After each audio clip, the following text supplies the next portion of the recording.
시간을 주님께 의탁드리오며 예수님의 이름으로 기도드립니다. 아멘.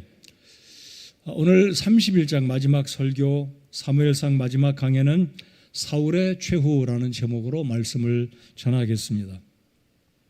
지난주에 제가 30장의 설교 서두에 사자성어를 언급드린 것 기억하십니까? 인과응보. 오늘은 설교 시작하면서 용두삼위라는 사자성어로 시작을 합니다. 용두삼위 무슨 뜻인지 잘 아시죠? 시작은 거창했지만 용의 머리처럼 시작했지만 마지막은 뱀의 꼬리로 부족하게 끝마치는 모습이 사울의 생애와 흡사해서 용두삼위라는 말로 31장 마지막 장을 시작하겠습니다. 오늘이 사무엘상을 시작한 지 35번째인가 여섯 번째 같으네요. 36번째로 끝을 맺고 다음 주부터는 사무엘하를 말씀을 배우겠습니다. 저는 개인적으로 사무엘하가 더 재미있고 또 영적인 교훈들도 사무엘상에도 있지만 사무엘하에도 많이 들어있고 사무엘하에는 한 사람의 인물로 사무엘하가 시작이 되고 마쳐집니다. 그 한 사람은 누구이겠습니까? 다윗 한 사람입니다. 사무엘상에서는 사무엘, 엘리, 사울 그리고 사무엘 네 사람의 인물로 구성이 된 줄거리라면 사무엘하는 다윗만 살펴봅니다. 그래서 틈나시는 대로 사무엘하를 여러 번 읽어오시면 더 복된 시간이 되리라고 믿습니다. 사울의 생애는 너무도 아쉽고 비극적으로 끝이 납니다. 시작은 너무나 좋았습니다. 겸손하게 성실하게 하나님의 부름을 받아 이스라엘의 초대 왕으로 신본 정치, 하나님의 그 신정이 지나고 이제 인간이 다스리는 왕으로 시작하는 그 시작은 좋았지만 결국 안타깝게도 사울의 비극, 사울의 최후가 31장에 기록되어 있습니다. 여러분 31장을 보시면 특색이 무엇일까요? 저는 특색 중에 하나가 짧다라는 거 느꼈습니다. 여러분 눈으로 보시면 짧죠? 보통 사무엘상의 평균 구절이 20절에서 40절입니다. 그래서 40절 되는 구절들은 설교 시작 전에 다 못 읽어서 몇 절까지 끊어 읽었습니다. 근데 오늘은 13절이라서 다 읽었는데 왜 그러면 사무엘하 마지막 장이 이렇게 짧을까요? 특별히 영적인 의미를 우리가 부각시키거나 굳이 여기서 찾아낼 필요는 사실 없습니다. 그럴지라도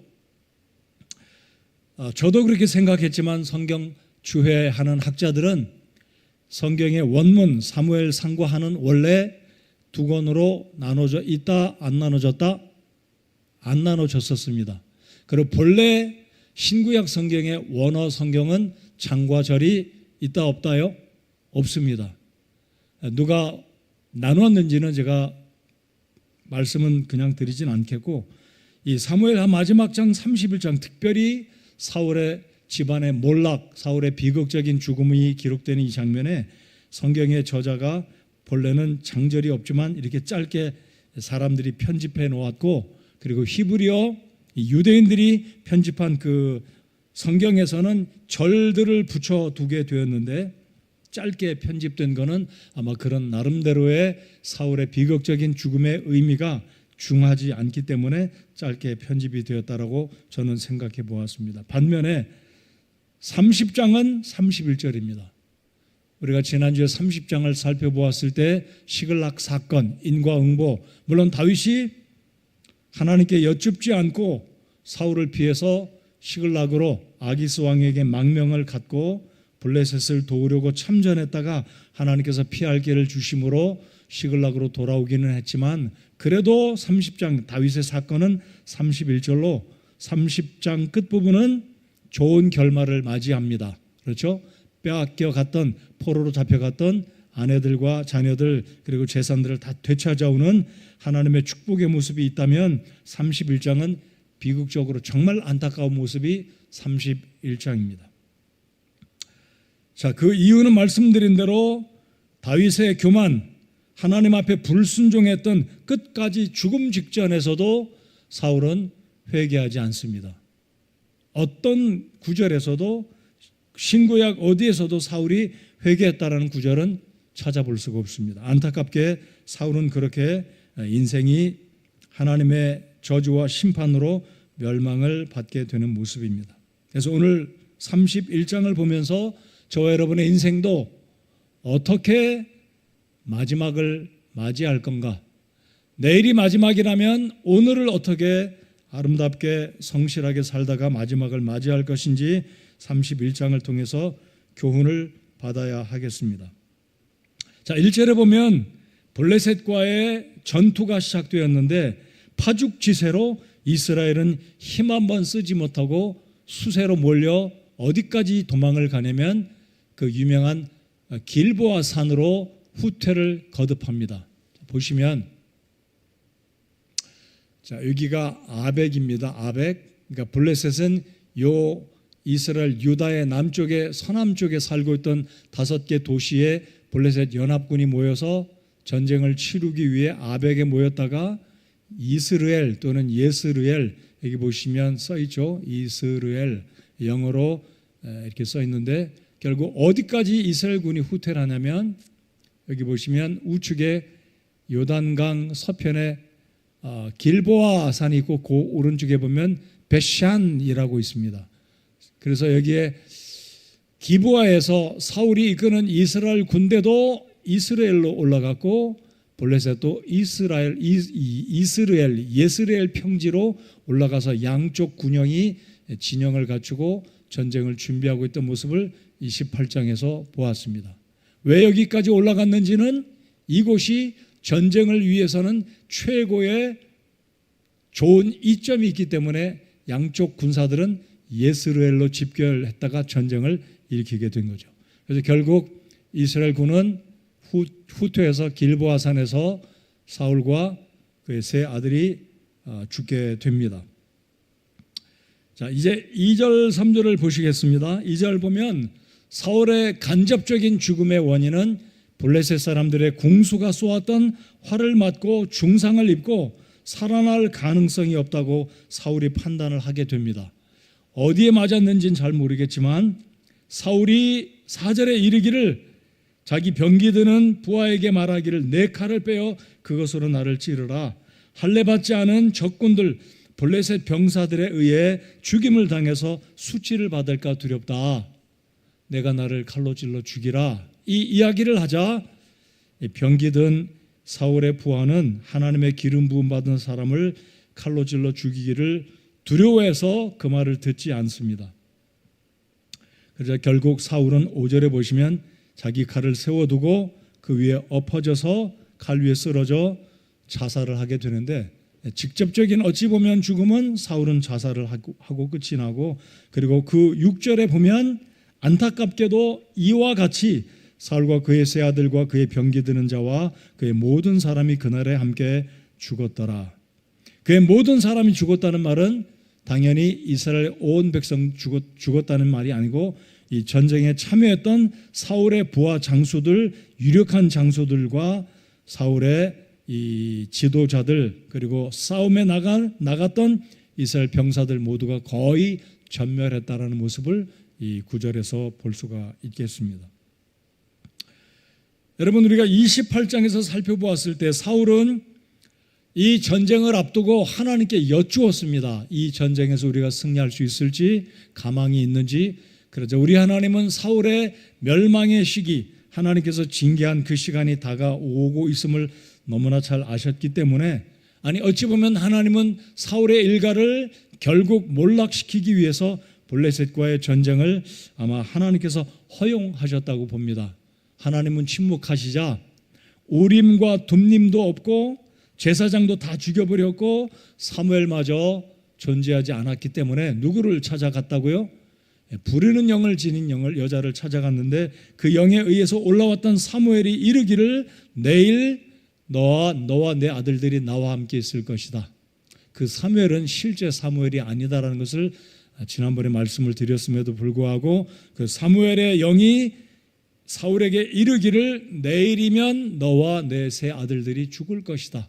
그래서 28장에서 31장까지 오기까지는 하루 만에 이 28, 29, 30 31장의 사건들이 연결되어지고 있다는 것을 기억하시면 되겠습니다. 그러니까 사울은 이렇게 하루 만에 죽었고, 여기에 나오는 다윗은 시글락에서 돌아올 때 그 아벡에서 시글락으로 오기까지 약 2박 3일이 걸린 그 사이에 사울이 죽은 거다라고 볼 수 있겠죠. 그러니까 다윗은 아벡을 떠나서 시글락으로 돌아오는 그 과정에 블레셋과의 전쟁 가운데 사울이 죽게 되었다는 것을 추론해낼 수 있을 것입니다.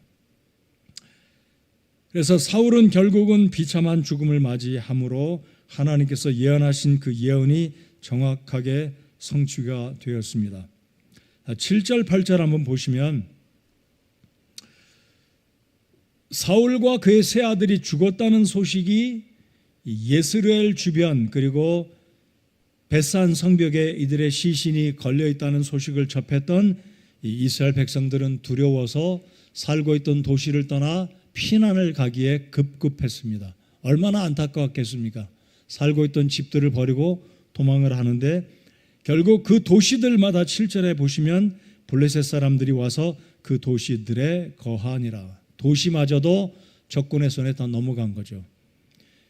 지금 러시아와 우크라이나 전쟁을 보면 그런 양상 아닙니까? 끝까지 푸틴은 어떤 지역을 내놓아라, 이거 내놓지 않으면 전쟁이 지속된다, 이런 상황. 그래서 결국 이스라엘 백성들도 사울 한 사람, 나라의 지도자들의 하나님 앞에 영적인 심판을 받음으로 전쟁에서 패하게 되므로 백성들조차도 곤란에 처한 모습을 7절에서 볼 수 있습니다. 더 안타까운 것은 사울은 이 죽음을 맞이할 때 얼마나 비참하고 비극적인 죽음을 맞이합니까? 그런데도 성경이 우리에게 보여주고 있는 이 31장의 짧지만 사울의 몰락, 하나님의 분노로 인한 저주의 모습은 얼마나 참 안타까운 것인지, 사울은 죽음에서도 비참하게 죽었고요, 죽고 난 이후에도 비참한 모습을 성경은 기록하고 있습니다. 어떤 의미에서 사울이 죽고 난 이후에도 비참한 모습을 보여주고 있을까요? 9절과 10절을 보시겠습니다. 그의 머리를 베고, 여러분 다윗도 골리앗의 머리를 쳐서 머리를 수급을 들고 예루살렘으로 돌아오지 않았습니까? 이건 고대 전쟁에서는 적장의 목을 베면 다 적장의 목을 이렇게 가지고 오는, 그래서 우리 백성들에게, 우리 군사들에게 용기를 심어주고 승리의 기쁨을 나누기 위했던 의식들이 이 당시 고대 근동의 전투 전쟁의 모습이었습니다. 근데 사울이 극역이 된 거죠. 사울의 머리를 자르고 그의 몸은 벳산의 벽에다가 못을 박아 매달아 두는. 자, 그리고 그의 갑옷을 벗겼다라고 이야기합니다. 9절에 보시면 그의 머리를 베고 그의 갑옷을 벗긴 뒤, 이 당시에 갑옷은 굉장히 귀하고 값진 것입니다. 그리고 적장의 갑옷을 우리가 가져왔다는 의미는 우리가 승리했다. 그래서 전리품 이상으로 전쟁의 승리를 상징하게 되는데, 이스라엘의 초대왕 사울의 목이 잘려졌고 그의 갑옷이 어디에다 보관되어지냐면 아스다롯의 집에 두었다. 여러분, 아스다롯은 누구를 의미합니까? 우리가 사무엘기 상 5장에 볼 때 이스라엘 백성들이 블레셋과의 전쟁에서 법궤를 가지고 나가면 하나님께서 이 법궤를 통해 신통방통한 능력을 행사해서 우리가 전쟁에서 승리할 것을 믿고 법궤를 가지고 나가지 않았습니까? 착각이었잖아요. 여러분, 하나님의 법궤가 하나님의 뜻에, 하나님의 마음에 합하면 주님이 승리를 주시는 것임을 이들은 알지 못하고 법궤 자체가 승리인 줄 알고 법궤를 가지고 갔다가 오히려 빼앗깁니다. 자, 그럴 때 블레셋은 이스라엘의 법궤를 어디에다 보관합니까? 다곤 신전에 보관했습니다. 근데 그 다곤의 신이 앞으로 넘어져 있고 다시 세워두었지만 그 이튿날은 목과 손목과 발목이 부러져 있는 모습을 우리가 볼 수 있었습니다. 그러니까 그처럼, 그리고 다니엘서를 보시면 벨사살이라는 인물이 나오게 되는데, 그 바빌론 궁전에서 신하들, 부하들 1000명을 불러놓고 이제 축제를 벌이면서 이스라엘과의 전쟁에서 승리를 자축하면서 어떻게 자축을 하냐면 예루살렘 성전에서 가져왔던 하나님의 성전에 사용하던 금 기명들, 금 그릇을 가지고 술을 마시게 됩니다. 결국 벨사살이 그날 밤에 하나님의 진노로 심판을 받고 바빌론이 멸망하는 장면. 자, 아무튼 여기 사울의 갑옷이 아스다로 신전에 진열이 됐다는 것은 이 당시 이들에게 머릿속에는 어떤 의식이 있었냐면요, 우리의 신 아스다롯이 히브리인들의 신 여호와 하나님보다 세다, 승리를 가져다 주었다라는 상징적으로 사울의 갑옷을 아스다롯 신전에 전시한 겁니다. 자, 그러니까 사울의 목은 잘라졌고 사울의 갑옷은 그것도 적군의 우상의 신전에 사울의 갑옷이 진열됐다는 것은 사울의 불명예 이자 나아가서 이스라엘 백성들에게 치욕이 될 수 있었다는 것, 그리고 더 나아가서는 하나님의 이름을 수치스럽게 만든 결과가 사울의 죽음으로 인한 결과였다라는 것을 성경은 우리에게 보여주고 있다라는 겁니다. 그러니까 사울은 하나님 앞에, 말씀 앞에 순종하지 않고 그리고 교만으로 치닫다가 결국은 하나님의 진노 가운데 하나님의 왕권이 다른 집에 다윗의 집안으로 옮겨가는 하나님의 진노와 심판을 받고 마지막 죽음도 세 아들들과 함께 죽임을 당하는 참 비참한 결말이 사울의 결말이 되었다라는 것을 31장이 우리에게 보여주고 있습니다. 자, 그런데 안타까운 것은 여기에 요나단은 왜 죽었느냐라는 거예요. 여러분 성경을 읽으실 때 혹시 요나단이 왜 죽었느냐? 요나단 잘못한 게 없잖아요. 요나단은 사실 다윗을 인정했고 네가 왕이 될 줄을 나는 알고 하나님이 말씀하셨다는 것을 인정하고 다윗이 곤궁한 중에 있을 때 요나단은 오히려 다윗을 위로하고 위기에서 구해줬던 죄가 없는 사람입니다. 오히려 사무엘기를 보면 요나단은 믿음으로 적진에 들어가서 20여 명을 물리쳤던 믿음의 사람이었습니다. 그렇다면 여기 첫째 아들이었던 요나단이 그의 동생들과 함께 죽게 되었는데 여러분 어떻게 생각하십니까? 왜 하나님은 사울이 잘못해서 죽임을 당한 것은 이해가 가지만 인과응보이지만 요나단까지 왜 하나님은 데려가셨을까 하는 것입니다. 자, 여기 31장에는 그 이유를 기록하지 않았습니다. 그렇지만 우리가 사울이 죽임당한 것은 이해가 가지만 그의 세 아들이 죽임당하면서 특별히 의로웠던 믿음의 사람 요나단이 죽임당한 것은 이렇게 이해하시면 되겠습니다. 하나님의 주권적인 섭리 가운데 죽임을 당했다. 물론 성경에는 이런 구절이 있습니다. 아버지가 신포도를 먹었다고 해서 아들이 이가 실이냐? 여러분 신포도 많이 드셨을 때 이가 시린 경험을 해보셨죠? 성경에 참 묘한 표현, 재밌는 표현이 있어요. 아버지가 신포도들을 많이 먹었기 때문에 아들, 딸들의 이가 시리냐? 그럴 수 없다. 그리고 나오는 말씀이 아들은 아버지의 죄로 죽임을 당하거나 아들의 죄로 아버지가 죽임을 당하지 않는다는 명백한 구절이 있습니다. 그렇다면 요나단의 죽음은 사울 때문에 죽음이라는 게 아니라는 것은 알 수 있습니다. 그럼 요나단이 죽임을 당한 이유는 하나님의 주권적인 섭리 가운데 하나님의 뜻 가운데 일어난 특별한 죽음이다라는 것, 그 이상도 그 이하도 아니다라는 것. 자, 그리고 또 다른 이유는 의인도 이 세상을 살아가면서 불이익을 당하고 때로는 죽임을 당하는 일이 비일비재할 수 있다는 것. 여러분 의로운 사람, 착한 사람일수록 안타까운 죽음을 당하는 사건들을 오늘 이 시대에도 우리가 볼 수 있습니다. 동일하다는 거죠. 세 번째로 요나단의 죽음을 통해서 우리가 알 수 있는 것은 비록 요나단은 죽임을 당했지만 요나단의 아들인 무비보셋이 사무엘하 9장에 보면 하나님께서 그래도 요나단을 기억하시고 그의 아들 이 무비보셋과 요나단의 집안을 다시 하나님은 다윗을 통해서 은택을 베풀어 주는 모습을 볼 수 있다는 것. 그러니까 하나님은 언제든지 항상 의인들에게 불이익만을 당하게 하시지 않는다라는 것을 요나단의 죽음을 통해서 볼 수 있어야 합니다. 네 번째, 요나단의 죽음이 31장에 기록된 의미는 가장 앞에 있는 세 가지 이유보다 더 중요한 것은 바로 요나단의 죽음을 볼 때 우리는 누구의 죽음을 볼 수 있냐면 의롭고 죄가 없으신 하나님의 아들이신 예수님의 십자가의 대속의 죽음을 연상하고 연결지어서 생각할 수 있다라는 겁니다.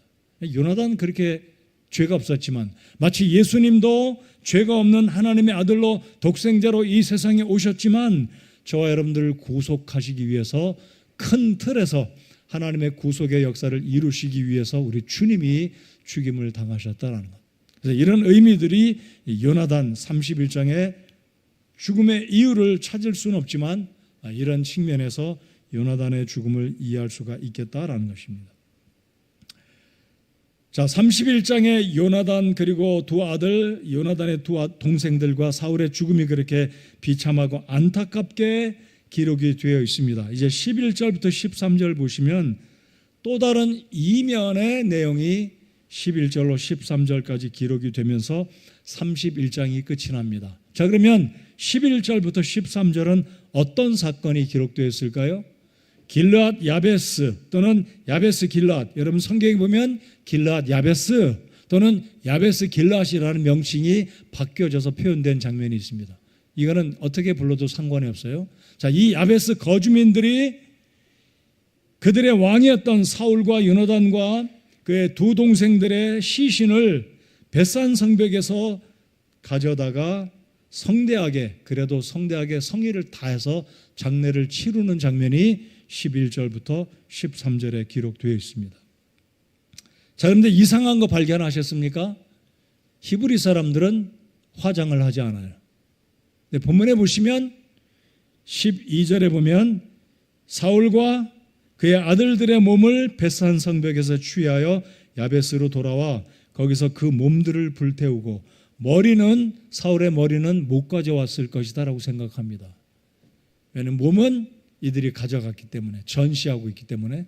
그러나 사울의 시신과 세 아들의 시신을 가져와서 누가 데려왔다고요? 야베스의 용맹한 자들이. 아니, 누가 블레셋 사람들이 전시하고자 전쟁의 승리를 이렇게 과시하고자 걸어놨던 시신들을 가져오는 것은 백주의 대낮에 하기가 두려운 일입니다. 붙잡히면 그들도 죽을 거 아니에요. 그렇기 때문에 야베스 길르앗 거주민들 가운데 용맹한 자들이 밤새도록 가서, 그러니까 야베스에서부터 벳산 성벽까지는 북쪽으로 상당한 거리를 올라가야 되는데 시신을 가져옵니다. 며칠이 지났는지 모르지만 이미 시신들은 부패했을 것입니다. 그러니까 이 히브리인들의 장례법에 따르면 부패한 채로 이렇게 하기가, 그래서 아마 그리고 시신들이 많이 전장에서 상처가 있기 때문에 아마 이 히브리인들의 생각에 따르면 이렇게 장례를 치르기보다는 전염병의 확산을 막기 위해서 화장을 일시하고, 그리고 얼추 화장이 끝마친 후에는 우리들 개념처럼 분골이 되기까지 화장한 게 아니고 화장을 일단 한 후에는 뼈를 정리해서 나무 아래 지난주에 제가 말씀드렸던 것처럼 상수리 나무라고는 언급을 안 했지만 나무 아래 화장을 하고 이 사울의 일가를 그래도 존중해서 그들의 리더였고 왕이었기 때문에 장례를 잘 치러주는 모습이 기록되어 있습니다. 자, 그렇다면 사무엘서의 이 저자가 기록한 11절에서 13절까지 길르앗 야베스 거주민들이 사울과 그의 세 아들의 장례를 나름대로는 성의껏 잘 치러준 이유와 의미가 무엇일까요? 그 상징은 무엇일까요? 이 사건이 사무엘하 2장에 보면 다윗이 이들을 불러서 너희들 잘했다.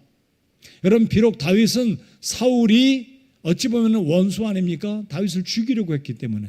그러니까 악한 마음을 품었다면, 다윗이 인간적인 생각을 했다면, 그래, 인과응보다 사울, 그러면 그렇지, 죄 없는 나를 죽이려고 했던 사울 잘 죽었다, 싸다 싸, 이렇게 했을지 모릅니다.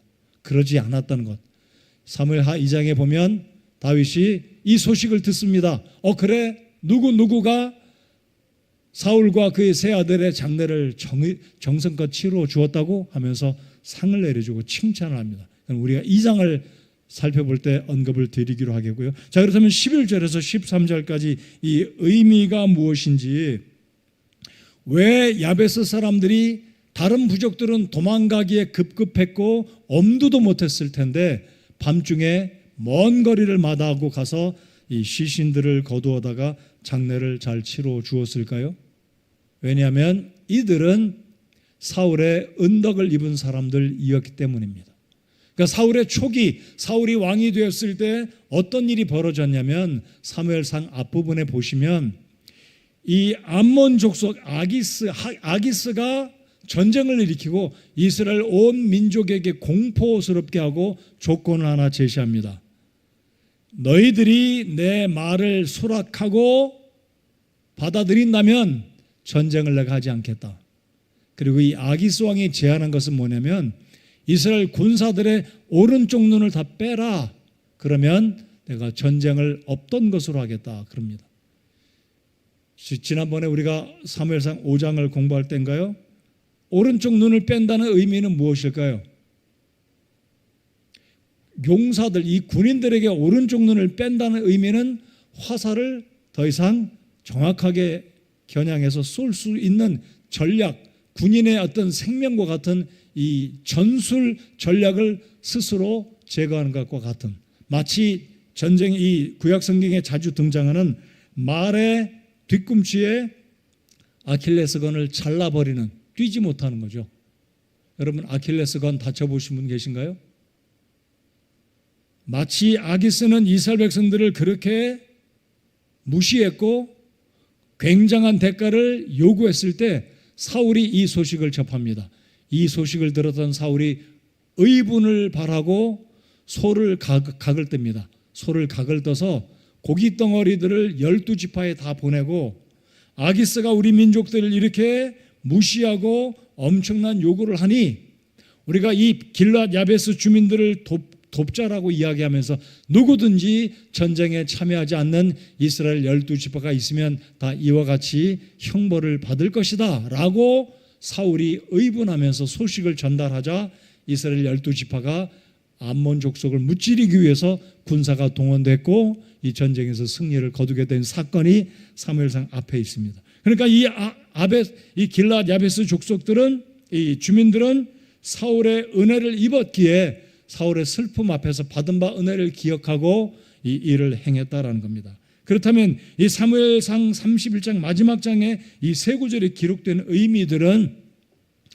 결국 하나님은 공의로우신 하나님이신지라 사울이 그렇게 옳게 바르게 출발했지만 하나님의 말씀을 무시하고 불순종하고 교만 가운데 치달았던 사울은 결국 하나님의 말씀대로 하나님께서 징계하셨다, 하나님의 예언의 말씀이 성취되었다라는 것을 보여주는 측면에서 길앗 야베스 거주민들이 행했던 이 아름다운 이 사건, 좋은 사건이 마지막 31장 끝부분에 기록되어 있다라는 것을 기억하시기 바랍니다. 우리 하나님은 사랑받을 자에게, 존중받을 자에게 사랑과 존중을 베푸시고 겸손한 자에게 은혜를 베푸시지만, 그러나 교만한 자, 하나님 말씀에 불순종한 자들은 반드시 우리 주님께서, 공의로우신 하나님께서 값을 치르게 하신다라는 의미에서 사울의 일가가 앞에서 계속해서 언급해 온 대로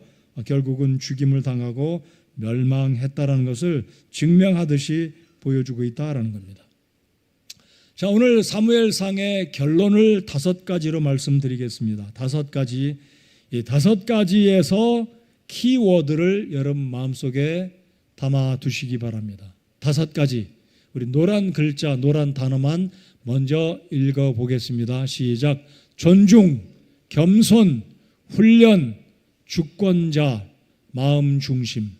이 5가지가 사무엘상 1장부터 31장까지 오면서 성경 기자가 저와 여러분께, 하나님께서 저와 여러분에게 주지시켜 주시고자 하는 핵심 가르침입니다. 첫 번째, 존중.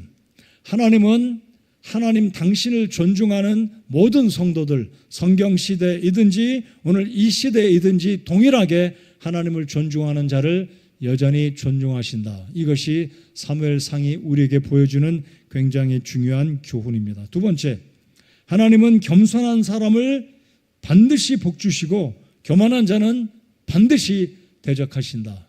이게 불변의 법칙, 불변의 성경이 우리에게 교훈해 주고 있는 원칙이다라는 겁니다.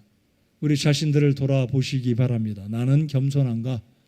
나는 교만한가? 세 번째, 하나님은 훈련된 사람을 주님께서 일꾼으로 사용하신다. 여러분, 성경에 훈련되지 않은 사람, 어느 날 갑자기 떠올라서 하루아침에 요행을 얻어서 일꾼이 된 사람은 아무도 없어요. 아무도 없습니다. 신구약 시대를 총망라해서 모든 성경에 쓰임받은 일꾼들은 하나님의 손에 의해서 매우 특별하게 훈련받은 사람들입니다. 그러므로 여러분이 지금 고난 중에 있다면 하나님께서 나를 빚으시고 계신다라고 믿으시고 낙심하지 말고 좌절하지 마시고 원망하지 마시고 하나님은 하나님의 때와 목적에 나를 들어 쓰시기 위해서 고난과 시련과 훈련을 베풀어 주신다라고 기쁨으로 생각하고 견뎌내시는 저와 여러분이 되시기 바랍니다. 네 번째, 하나님은 온 세상 역사의 왕이시고 주권자이시다. 여전히 오늘도 그렇습니다. 여러분, 사울은 왕이었습니다. 그가 처음에 왕으로 출발할 때는 나는 왕으로 부족한 사람입니다. 하나님께 그 초청, 하나님의 뜻을 손살해치면서 거절했던 겸손한 사람이었습니다. 근데 결국은 사울이 교만한 사람으로 바뀌어졌습니다. 그래서 이 사무엘상이 보여주는 것은 하나님이 왕이시다. 사람이 왕이 아니라 하나님은 세우신 왕을 통해서 여전히 세상의 역사와 우리들을 다스리고 이끌어 가시는 주관자이시다. 오늘 이 저녁에 여러분의 왕은 누구이십니까? 우리 자신이 아니에요. 이 나라의 대통령이 아닙니다. 하나님이십니다. 우리나라 대통령도 이 사실을 인지하면 좋겠습니다.